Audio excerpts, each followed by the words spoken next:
Margie's coming back up, you know what? Mm. See Margie there? Louise, today is 50 years since Oh. we came to Trin City. My goodness, Lancy, where has the time gone? It's gone. You know what is sobering? When Mm. you look at your grandchildren. That's right. That you now have grandchildren over quarter century. Over quarter century, you have grandchildren. So, what does that tell you? We have to be in our 70s. Even if we're looking good, it's easy calculation. You remember when we came here how hard and baked this ground was? Yes, because remember, after this, all of this was cane field, right? And then they bulldoze all the cane, and that ground was hard, clay ground. It's surprising, after 50 years, we can have such lush plants around the house. And everybody planted a Julie mango tree in their yard. Ours, boy, we cut down ours to Yeah. build this porch. That's right. But Louise, You remember this porch was built in 2000. Pre-retirement porch. Right. I know I don't even see any hammock rocking and you're retiring. Don't worry, I'm gonna get back there. Yeah, but it's wonderful, you know. After 50 years, you remember when we first went to home construction Yes, and to to put on our names to get a house here? yes, it was like 51 years ago, Yeah, Mr. Alexander, Mr. right? Alexander. A suave, African man, yes. very polished and articulate. Yes. And I mean, I remember when we went, we had the choice of choosing a spot. And there were vacant corner spots. And I was like, Lancy, take a corner spot, boy. We will have more land because the corner spots, naturally, you have a little more access land. So down at that end, northern end, there's a canal runs that separates Savannah Drive from Beaulieu Avenue. Right. So you said anybody could hide there. You know, you was always a man for security. Of course. Because ma'am. you're talking over 51 years ago, yeah? Yes. And you were young. It's not because you get old. You just get more security minded. Age brought more. More maturity, more caution, more carefulness. Yeah. And I said, okay, so then what about the next corner? Because that was also vacant. And you said that that's where Beaulieu Avenue runs. That will be exposed to a lot of traffic at the corner house, and you'll be hearing a lot of noises when people passing in the night. And I was like, oh gosh, all right, we'll take the one next door.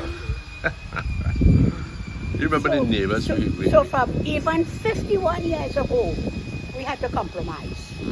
I mean, we have been 4 years married. We were just 24. Yeah. I was 24 years. So that's why I always say there are a lot of decisions along the way in marriage. Where you're going to live, which house you're going to choose. And if you are petty and too sensitive, row start one time, you know. Yeah, of course.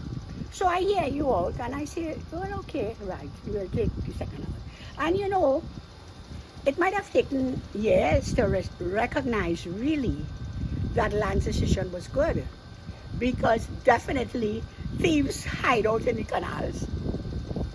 And also, maybe 20 years ago, a bus used to pull up right there. It used to come to collect passengers. What do you call those buses again? It was an express thing, I think. it was. Express bus for people in the area. And they're reaching at 6 o'clock in the morning and leaving at 6:30. I mean, it was convenient for who boarding it. But I tell you, our neighbor had a hard time. Yes, definitely. So luckily that stopped before retirement. Right. So Remember- yes, Lancy, it took me 51 years to tell you, you made a good choice. That is fine. I appreciate it, man. Yeah, better late than never. Better late than never. You remember Compliments are never too late. Thank you. Also, when we came now, the ground was hard, Clay. clay. Yeah. We planted, so we came here in Compressed. April, so you would understand that was a really dry, hottest month in the year. And you know something? We tried to plant a lawn. The lawn for 1 month it get browner than the ground itself. You can tell the grass from the ground. But you know, young, excited housewives, not housewives, but homemakers, all excited. You're just encouraging. Don't worry, man. Rain gonna come just now. And true enough, rain came in June. And guess what? When rain came in June, Trin City started flooding. More so on the east side. So, but we never flooded. So, people on the eastern side, at nights when the rain falling, you could hear people cars just driving out. And it was unfortunate because a lot of people sold back their homes. And, but then we had the Honorable Hector McLean, who was a minister. And when we Minister flooded, of Works. Minister of Works, when our flooding came, it affected Savannah Drive. So in quick time, they opened up big, good drainage to take the water out of Bolio, but Savannah Drive got more water. So we benefited. So it doesn't speak well for the engineering works. Really? No, but they did a good job. They They did a good job. We Yeah, benefited. But the point is that apart from those hiccups, Trin City has been a wonderful place to live. It has developed now, eh? The mall came. Oh man, that is coming back to Mr. Alexander. When we went to choose the spot, and Mr. Alexander got onto a whiteboard, and he's writing and he's pointing. In those days, in a fancy thing like, you know, you're highlighting and so, he had to go on his little whiteboard and he's writing and thing and he's saying, and there's going to be a mall and there'll be houses as far up to Aruka, and you are like, oh, will these things ever happen? But you know, 51 years and we have lived to see not only one mall, but also a baby mall too. You know, a big mall, which now I think I heard is being sold.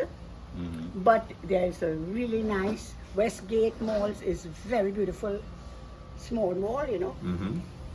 So yes, Trincity is no longer. We are now East Moorings. East Moorings. East Moorings. We are now East. You can move those lands and put them on. I'll do that. These are all clean clothes. Oh yeah, I'll do that.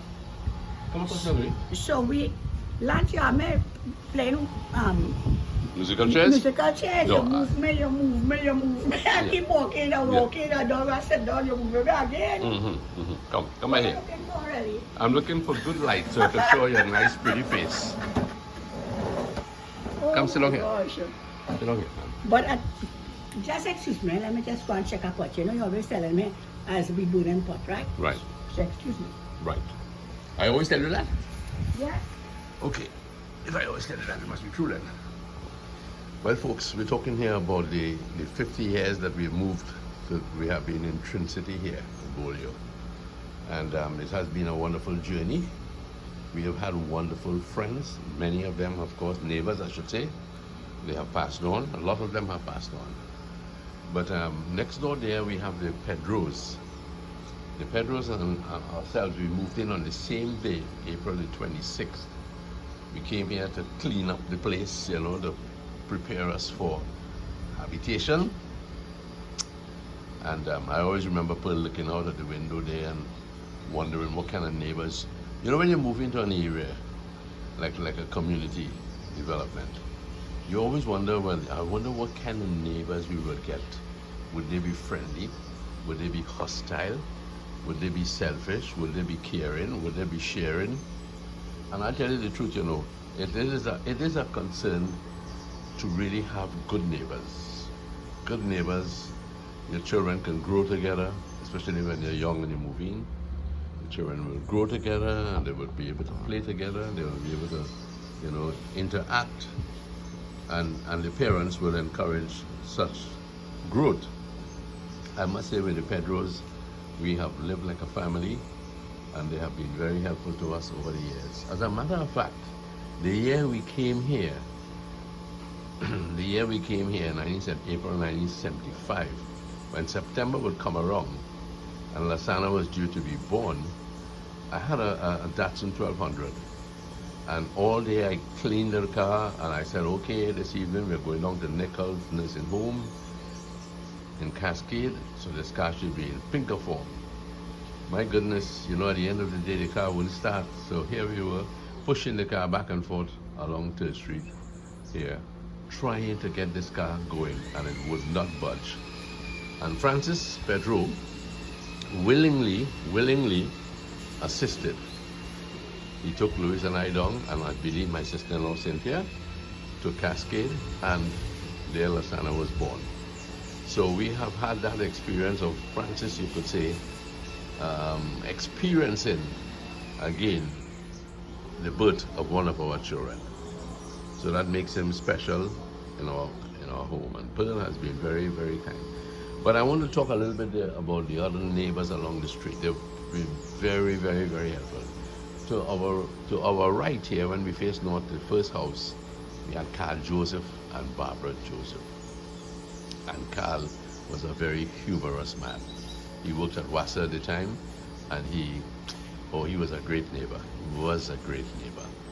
When we moved past Pearl's home, we had Marcel and Angela Reese.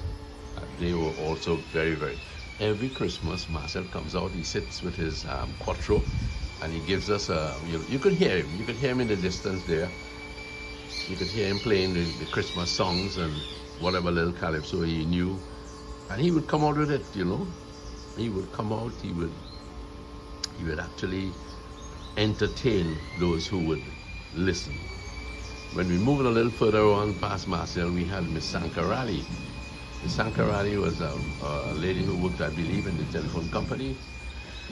And she was a lady from, you could say, Cedrus. A lady with a background in Cedrus. I hope I have my facts correct.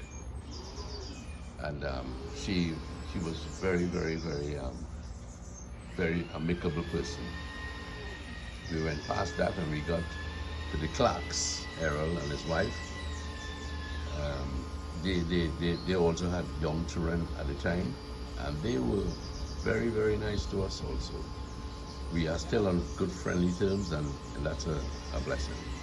Lisa and Ian have moved in, our daughter Lisa, they moved into the house next to the Clarks. At an early age, they were fortunate to be able to acquire that home, and that was really good. That was good that our daughter lives in the nearby area. Sometimes, of course, you know, you don't want to put any kind of, you don't want to lean too heavy on Lisa because she's willing and Ian is willing. So we have to be very careful that we don't stress them out with our demands. Maybe to carry us somewhere or whatever, to help out in some way. Because people do have their little homes to look after, and that's important. When we get past Lisa's now, we come to a home, and I cannot remember in this home, let me see. I know the Arthurs live there. Arlene is still in the home. Mr. Arthur and his wife are deceased, and the granny has also passed on. But they were very, very, very nice to be with. We were blessed with good neighbors. I remember Charlie in the home after that. Charlie Rodriguez, I think it is. He had a maxi taxi, and Charlie was quite comical and friendly, and he is in a way related to Louise's cousin, Nicole. So we also had those friendly neighbors at the time. If we move past that, we had the Taylors at the end of the street. The Taylors were there, and quite interesting the Taylors were. When we cross the road now, and we're coming back up the road now, to the end, where there's the last house near the drain that runs past it, we had the Andrews family. And the Andrews family, Mr. Andrews, of course, is deceased. But the children are, you know, some of them are still around. Very, very nice. people. Next to them, we had the Blackburns, Mr. and Mrs. Blackburn. I believe Mr. Blackburn worked at Telco at the time. So they were very, very nice to an elderly couple, and they were very charming. And we come past them to the Springs. No, sorry, not the Springs. Let me see. I remember the girl named Sahai. She's done a nice job of renovating her home. Sahai, and related to Scrapes, I believe. Yes, Scrapes car washing situation there. So, big up to them also. Next to them we have, of course, we have the Springs. Oh yes, Cecil and Pearl Spring, and Cecil and I went to school together at Progressive. Cecil went on to do, I believe he became a principal of one of the schools in the eastern area here, and his wife Pearl, and they have a school feeding program on at the moment. So, and Abby and I think it's Fiona. So, and they have a very thriving business going on there, and they have done catering for us. I remember they did catering for one of my birthdays. Oh, that was great. That was great. And recently, when Eva passed away, they arranged to be, to bring the meals to the Crown Street Cemetery. I remember even sitting on the curb there and having a meal before I came home. And they're quite professional with their catering service. Then we come to Leo and Diane. And Leo has always been quiet, and Diane has always been a very lovely woman too. So we've been blessed with great neighbors.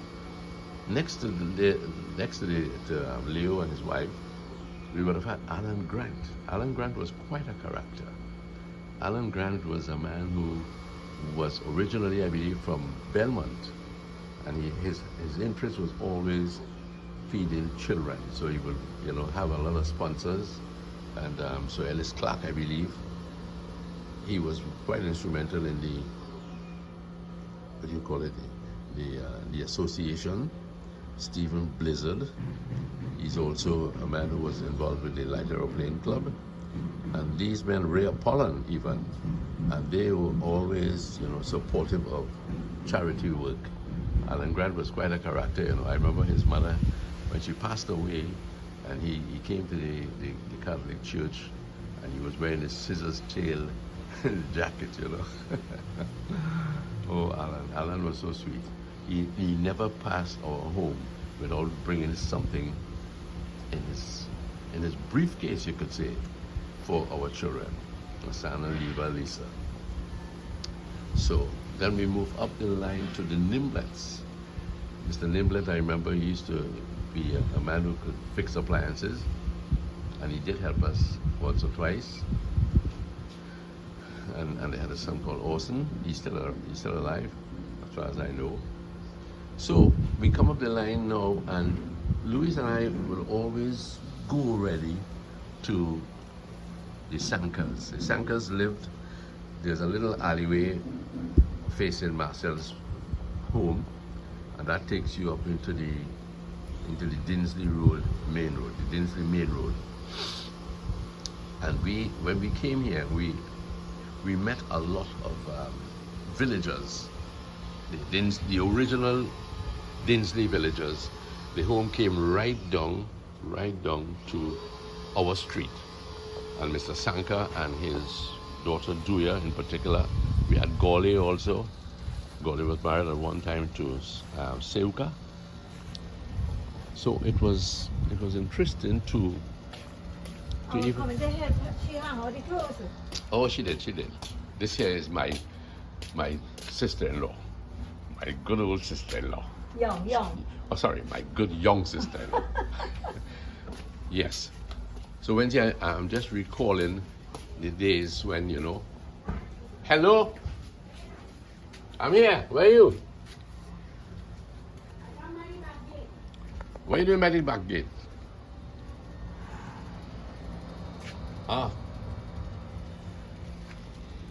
Luis believes that my throat must be parched at the moment. Was that an Angostura chill? Yeah. Luis, I was just recalling the times when we visited those people in Dinsley. Oh, And we yes. went to many of those Many weddings. weddings, and don't talk about the dance, Friday night dance. What do you call that again? Mata something? Matador. Matador? Matador or Matador. But I told Pearl you were doing a video, so just check Pearl now. I will check her, yes. Because I'm expecting a call. Okay, fine, that's fine. Thank you for the drink. Okay.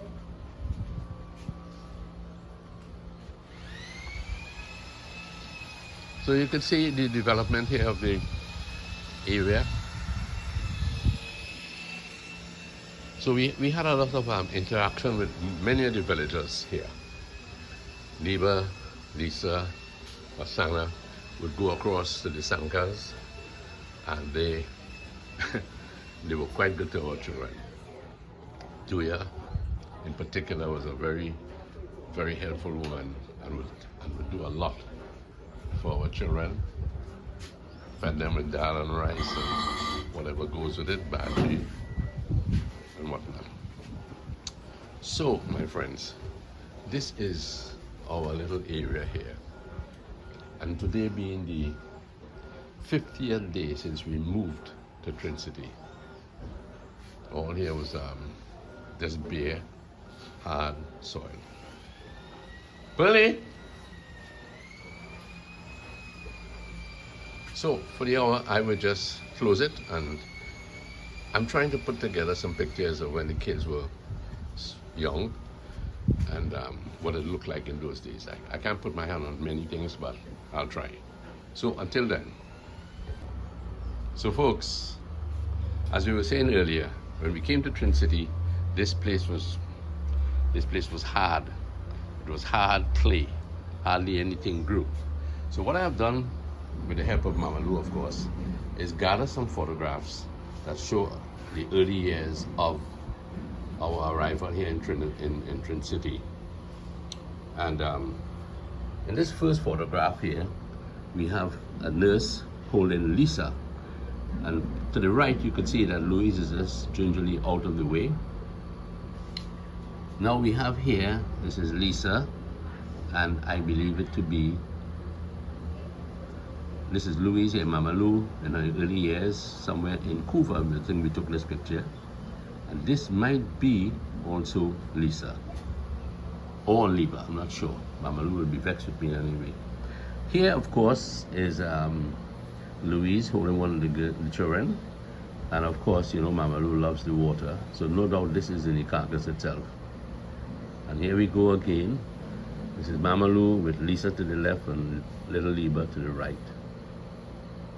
Good old reflections. So this, it will be the last 50 years that we were in Trin City, that we have come to Trin City.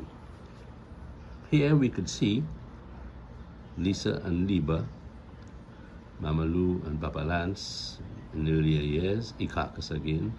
Ikakas was, you know, beautifully laden with coconut trees.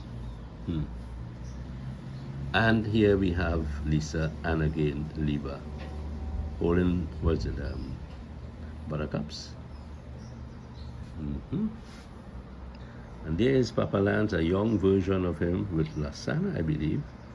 And that might be Liba to the front or Lisa. And this would be, believe it or not, this would be our Trin City area here in the early years. Of course, most weekends we ended up either in Cora or we ended up in Ikakas. And this is the old home that I visited in 1970 with Louise. And then when the kids came along, most weekends, if we weren't in Cora, we definitely were in Ikakas. So Lisa and Mr. Lasana, Jungle Jim. Here we have Lasana on the bike, and Liba, I don't know if she's trying on, whether she's trying on a life jacket or what. And we move across here to Louise, Lancy. A lot of size I had then, and Mr. Lasana. This is before we moved to Trin City. This will be Lisa. Our little Datsun 1200 in the background there.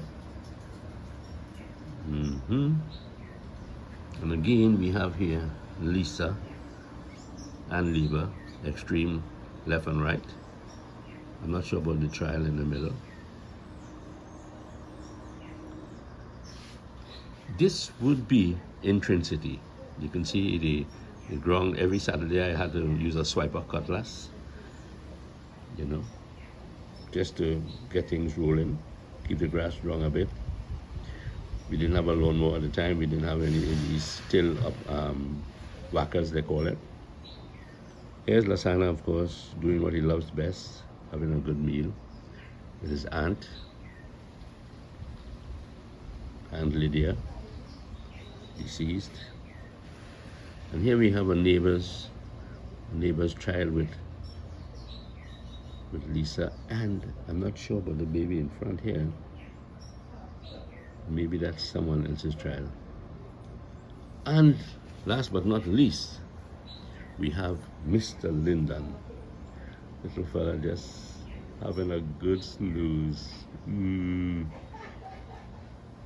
this again would be in our Trincity area.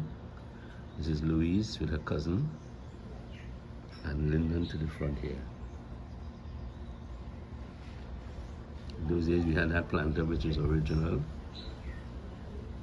Yeah, it was a tough job. So friends, you know, this is just a quick glimpse of what it was like in the old days, in the last 50 years or so. Wonderful memories.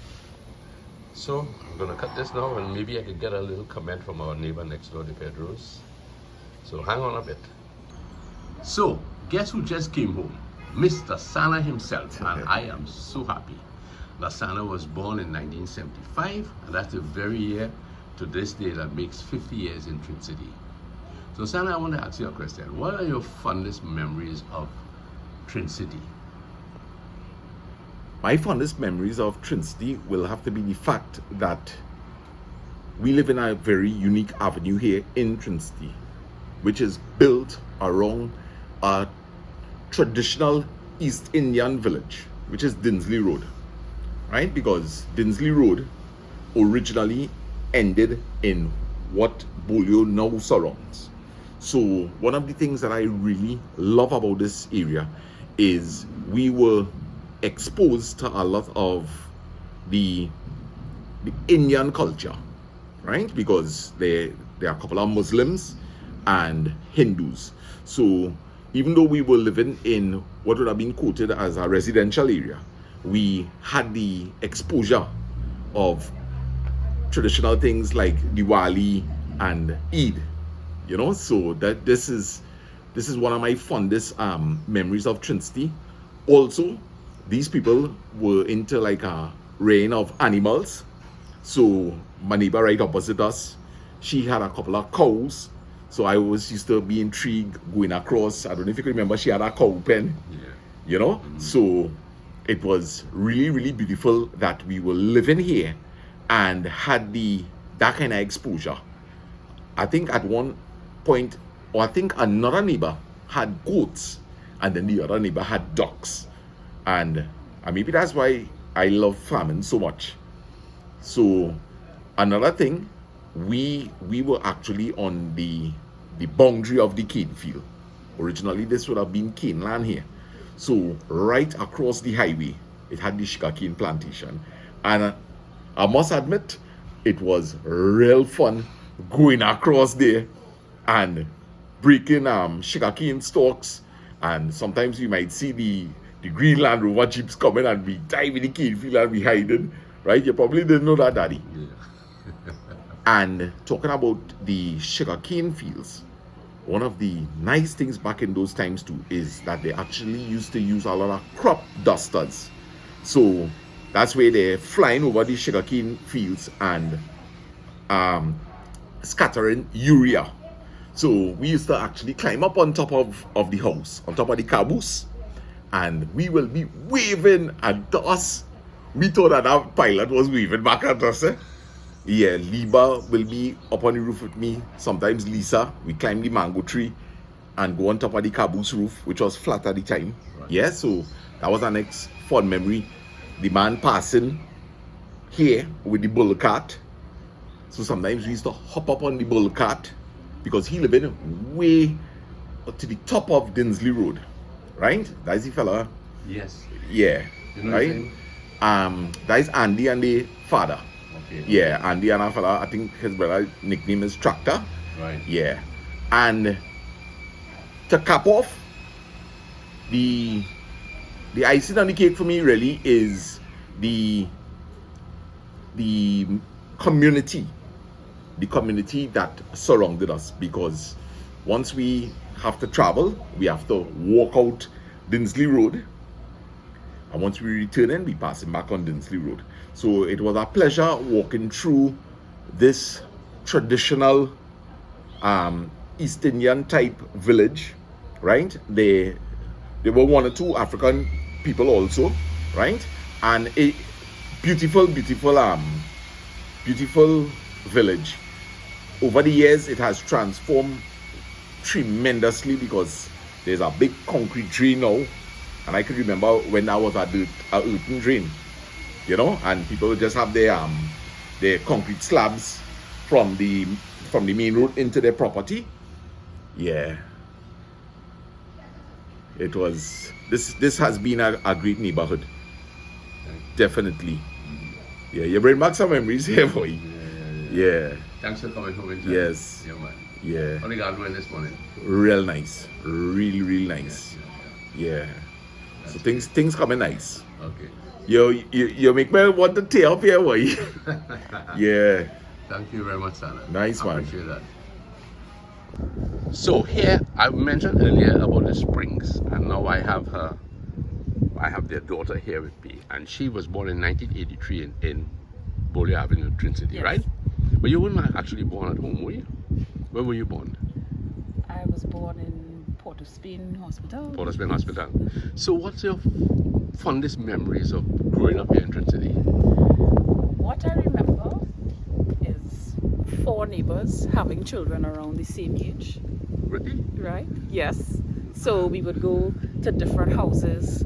Sometimes mom, she may be busy with work, and I would go spend time by one of the neighbors, or we would have cricket on the street or bike riding.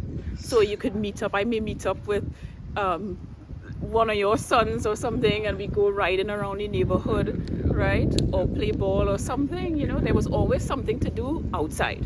Once the other neighbors come out, there was some way that we could join them and have a nice day out. That is great. Yes. That is great. That is great. Thank you very much. See, it wasn't as hard as you thought, right? No. Very good. So thanks again, huh? All right.